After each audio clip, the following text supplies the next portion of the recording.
gagne radio d'agulna violence basée sur le genre. Tani violence daga bekun les awin, oga bekun les rujal kula. Donc en tant que femme, c'est bien de revendiquer, mais aussi en tant que femme, nous devons jouer notre rôle. En tant que ministre en charge du genre, je ne lésinerai sur aucun moyen pour porter la voix des femmes.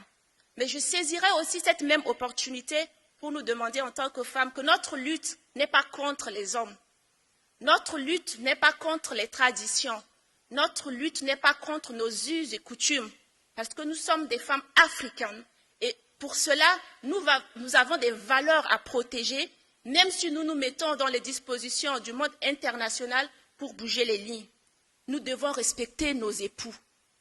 Nous devons respecter les hommes. Il y a beaucoup de choses qui se passent maintenant. Et quand on regarde un peu les réseaux sociaux, les dérives, quand on voit les femmes qui battent leurs hommes, mais bon.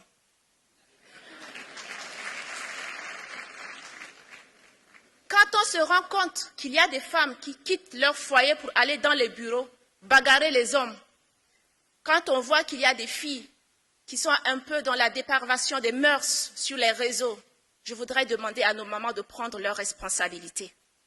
Nous voulons évoluer, mais en gardant les traditions qui sont positives et qui feront de nous des femmes complètes. Et si, en tant que mère, nous ne prenons pas ces responsabilités, nous allons tout droit aux dérives. Je voudrais, Excellence, Monsieur le Président, distingués invités, rappeler quelques statistiques qui ne sont pas reluisantes. 2 femmes sur 3 sont mariées de force avant 18 ans et 1 femme sur 2 a déjà eu un enfant avant 16 ans. Lorsqu'on regarde la capacité des adolescentes et des femmes à choisir quand tomber enceinte, le nombre d'enfants qu'elles souhaiteraient avoir et à quel rythme, cela est trop faible, car la prévalence contraceptive est quasi nulle entre 15 et 19 ans. Le viol des mineurs, les meurtres des femmes sont bien répandus. Et Monsieur le Président, le directeur régional l'a dit, cette cause n'est pas politique parce que vous n'êtes pas un homme politique, vous êtes un homme de cœur et tout ce que vous faites est sincère. J'ai vu dans vos regards la passion et la compassion que vous avez eue pour les 2 dames que vous avez visitées à l'hôpital. Je voudrais vous dire une chose, Excellence est là, à chaque fois qu'une rencontre se passe, il pose des questions concernant la prise en charge de ces 2 êtres qu'il a vus. Il est allé au-delà de s'enquérir et de savoir, même en faisant des évacuations sanitaires dernièrement, pour que ces victimes soient demain des femmes épanouies. Et là, je voudrais sincèrement vous dire merci. Vous ne l'avez pas fait sur le budget de l'État, vous l'avez fait sur vos fonds propres et on voudrait sincèrement vous dire merci pour cela.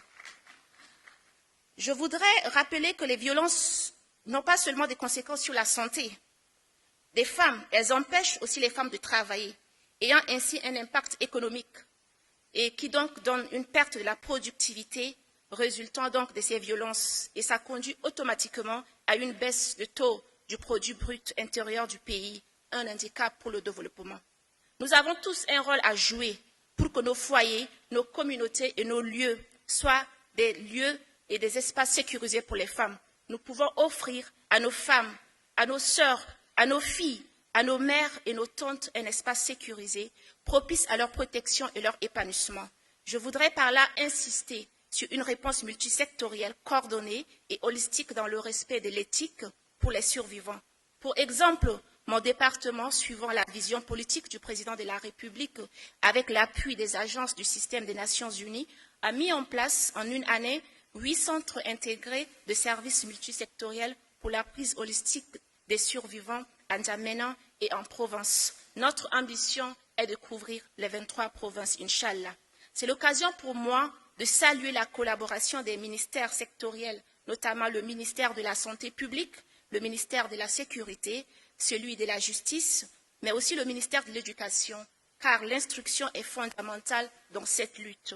Bien que l'instruction soit fondamentale, distingués invités, et qu'il soit donc le premier pas de la bonne direction, encore faut-il que j'insiste que l'éducation ne se limite pas seulement à l'école. Voilà pourquoi, dans les prédications de l'Église, dans les mosquées, dans nos localités, avec les chefs traditionnels et avec les membres de nos organisations, il est important de rappeler des bonnes pratiques, celles qui construisent une société sans discrimination ni violence. Et c'est l'objet même du présent forum. Autorités religieuses et traditionnelles, cher papa, votre rôle dans la formulation des politiques publiques est fondamental au regard de la place importante que vous occupez dans notre société.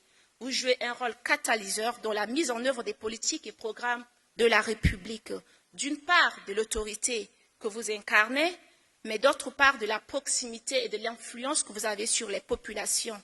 Ce forum, religion, tradition et élimination des violences basées sur le genre, nous offre l'occasion de poser un diagnostic clair sur la situation des VBG au Tchad, de définir des stratégies et actions concrètes et de prendre des engagements forts et sincères en vue d'éradiquer ce phénomène de notre pays. Je suis convaincue que cela débouchera sur des conclusions pertinentes. Excellent, Monsieur le Président, Mesdames et Messieurs, je voudrais, en remerciant le Comité d'organisation et le Fonds des Nations Unies pour la population pour les efforts consentis, voudrais conclure en fondant ma conviction sur 2 faits.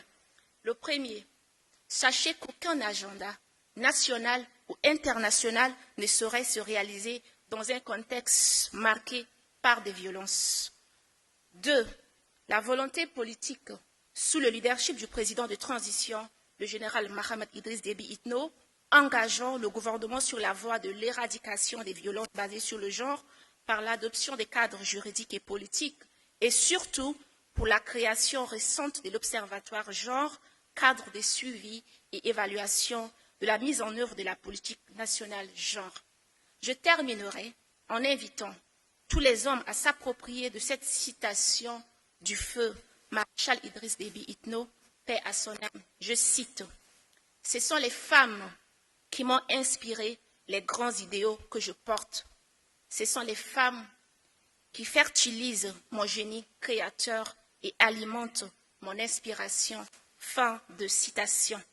Je voudrais ne pas oublier de remercier le protocole, la sécurité, les hommes de médias et enfin vous, distingués invités, pour votre présence massive à ce grand rendez-vous. Je vous remercie pour votre aimable attention.